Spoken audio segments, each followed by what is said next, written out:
Hey there, my friend. Pull up a seat, let's sit down for a while. I've got a story to share with you tonight, one that's been rattling around in my head for days. It's about a man who turned his life from a heap of ashes into something like steel, sharp, unbreakable, forged in fire. But more than that, it's about you and me, about the quiet battles we fight inside our own minds every single day. So let's talk. Let's dive into the life of David Goggins, a man who found a way to outsmart the very wiring of his brain. And maybe, just maybe, we can learn something from him. Picture this. A young David, barely in his 20s, staring at himself in a cracked bathroom mirror. He's over 300 pounds, carrying the weight of more than just his body. He's got a job spraying for cockroaches at night, the kind of work that makes you feel small, invisible. His past is a mess. Abuse from his father, mockery from kids at school, a heart condition, asthma, and a fear so deep he's scared of his own shadow. He's what the world calls a loser. And, if I'm honest, I've had moments where I've felt that way too. Haven't you? Those nights when you lie awake, wondering if this is all you'll ever be. But David, he didn't stay there. One day, something snapped. Not in a loud, dramatic way, but in a quiet, stubborn kind of resolve. He looked into that mirror and didn't feed himself lies. No fluffy affirmations. No, you're perfect as you are. He stared himself down and said the brutal truth. You're fat. You're wasting your life. You've killed your own potential. That raw honesty, it wasn't to break him. It was to wake him. I think about that sometimes, when I'm brushing my teeth at night, catching my own reflection. Do I like who I see? Do you? It's a hard question, but sometimes the hardest ones are the ones that push us forward. Now let's step back for a second. I want to tell you something about our brains, yours and mine. Science says this incredible machine in our heads, the one listening to my voice right now, isn't built to make us successful. It's built for survival. Its job is to keep us alive, and the easiest way to do that? Save energy. Stay safe. Stick to comfort. The moment things get tough, the moment pain creeps in, our brain hits the emergency brake. It's like there's a little governor in there, a speed limiter, stopping us before we push too hard. That's enough, it whispers. Rest now. And most of us listen. I know I have, more times than I can count. Skipping that last representative at the gym, putting off that hard conversation, scrolling on my phone instead of facing the work. But David Goggins, he found the glitch in that system. He figured out that this governor, this limiter, is lying to us. When your brain says, I'm done, when your legs are shaking and your lungs are burning, you've only used about 40% of what you've got. 40%. That means there's a whole 60% still in the tank, waiting. If you can just push past the panic button, your mind slams down. David calls it the 40% rule. And let me tell you, he didn't just theorize about this, he lived it. This is a man who completed the toughest training in the U.S. Armed Forces, not once, but across 3 elite units: Navy SEALs, Army Rangers, Air Force Tactical Air Control. He ran 100-mile races with broken feet. He set a world record for pull-ups, 4030 in 17 hours. And he did all this starting from a place of nothing. No health, no money, no confidence. I remember the first time I heard about this 40% rule. I was sitting on my couch, probably procrastinating on something, and it hit me like a punch. I thought about all the times I'd stopped, because I felt tired, because I thought I'd hit my limit. What if I'd kept going just a little longer? What if my limit wasn't real, just a trick my brain was playing?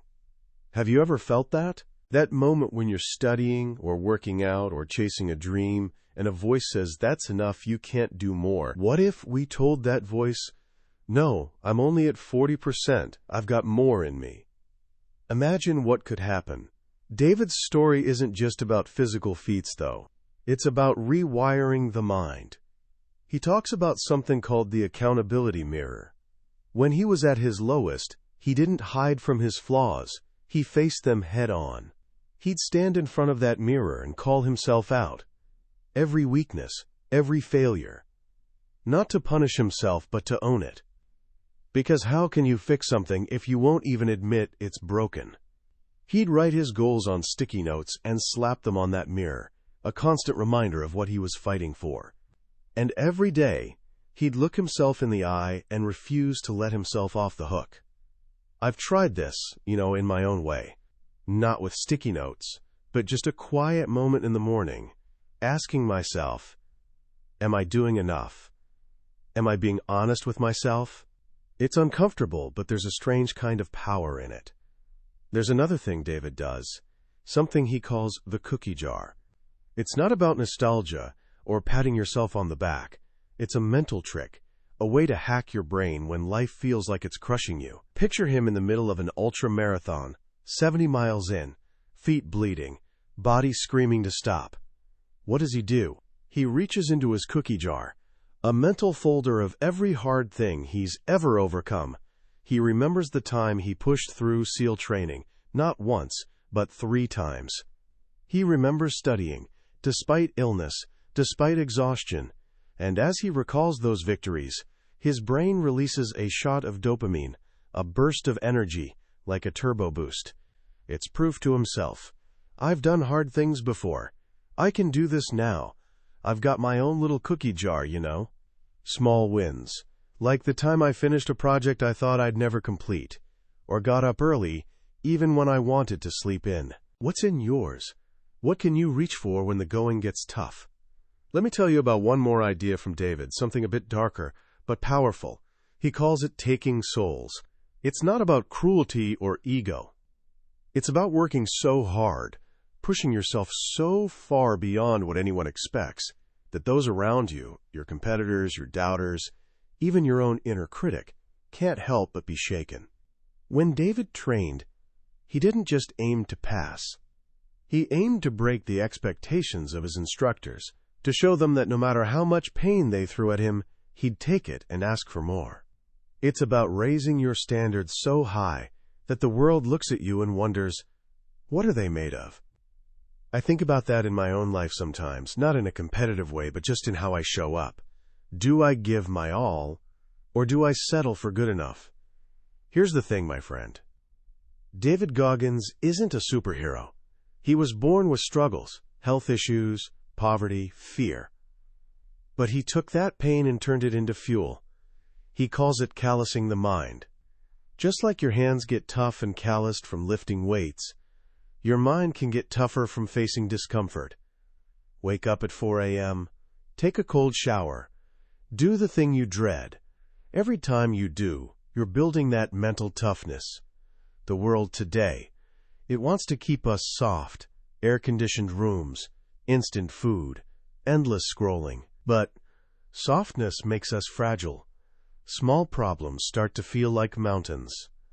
I've felt that, haven't you? When a tiny setback sends you spiraling. What if we chose the hard path on purpose, just to build that strength?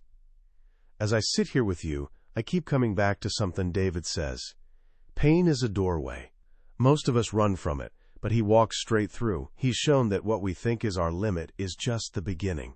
Scientists are still baffled by him, how a man with worn-out knees and a battered body outruns elite athletes. It's because he's tapped into a part of the mind most of us never touch. He's forged himself in the fire of struggle, like a sword sharpened by heat and hammer. I don't think his story is about running 100 miles or doing thousands of pull-ups. It's about alchemy, turning fear, failure, and pain into power. The universe doesn't reward daydreams or visualization alone. It rewards action. Whatever pain you're carrying right now, a breakup, a failure, a fear, don't let it go to waste.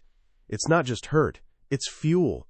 Pour it into your tank and light it up. Comfort, it's a slow poison. It kills us quietly. So raise your standards. Remember the 40% rule. Override that governor in your mind. And tonight, when you're alone, stand in front of your mirror.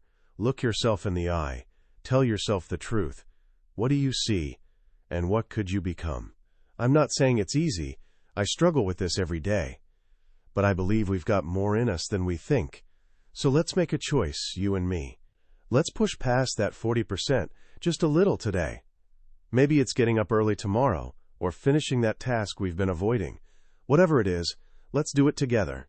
Because time is short, and that governor in our heads is always watching. I'm rooting for you, my friend. Let's see what we're really made of.